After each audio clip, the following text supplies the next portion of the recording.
బండి సంజయ్పై MP Chamala Kiran Kumar Reddy fire అయ్యారు. Bandi Sanjay corporator కాదు, కేంద్ర మంత్రి అని గుర్తు పెట్టుకోవాలని ఎంపీ చామల కిరణ్ చురకలంటించారు. పద్మ అవార్డుల విషయంలో బండి సంజయ్ బాధ్యత రాహిత్యంగా మాట్లాడారని మండిపడ్డారు.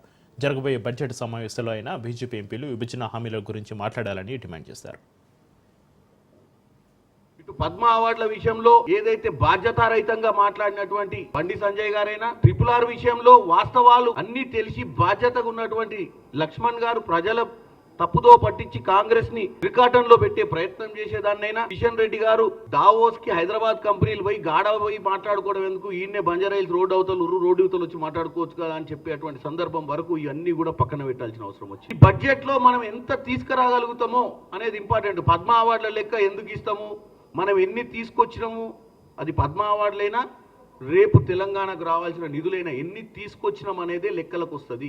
మనకేం అవసరం మన రాష్ట్రానికి అనేది బీజేపీ వాళ్ళు కూడా ఈరోజు కలెక్టివ్గా కాంగ్రెస్ పార్టీ ఇక్కడ అధికారంలో ఉందనేది మర్చిపోయి మన రాష్ట్రానికి ఏం చేస్తే బాగుంటుందన్న ఒక ఆలోచనతో ఢిల్లీకి పోయి పనిచేయాల్సిన అవసరం ఉందని తెలియదు. హైదరాబాద్ కి RRR అనేది ఒక లైఫ్ లైన్. తెలంగాణ ప్రజలకు మా ఎంపీల మీద ఉన్న బాధ్యతను గుర్తు చేసే ప్రయత్నం చేస్తున్నాం.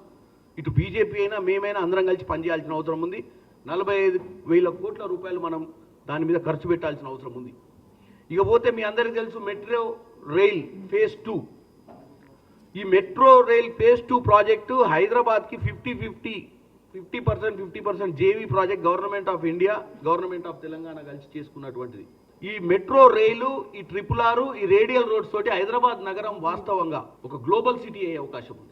ఎందుకు ఇస్తున్నాం, వాళ్ళ అర్హులా కాదా మీరే నిర్ణయం చేసుకోవాలన్న ఒక మంచి ఉద్దేశంతో చేస్తున్నాం. దీన్ని నెగిటివ్ చేయాలని, మిమ్మల్ని రెచ్చగొట్టాలని ఇవాళ నల్గొండలో పోయి వ్యవహారం చేసి వస్తున్నాం. మేము ఏకకాలంగా ఇస్తా అంటున్నాం. Green field highway Bandar port నుంచి మన హైదరాబాద్ నగరం చుట్టుపక్కల చౌటుపల్లి ప్రాంతంలో డ్రై పోర్ట్ కట్టాలన్న ఒక ఆలోచన ఉన్నాం.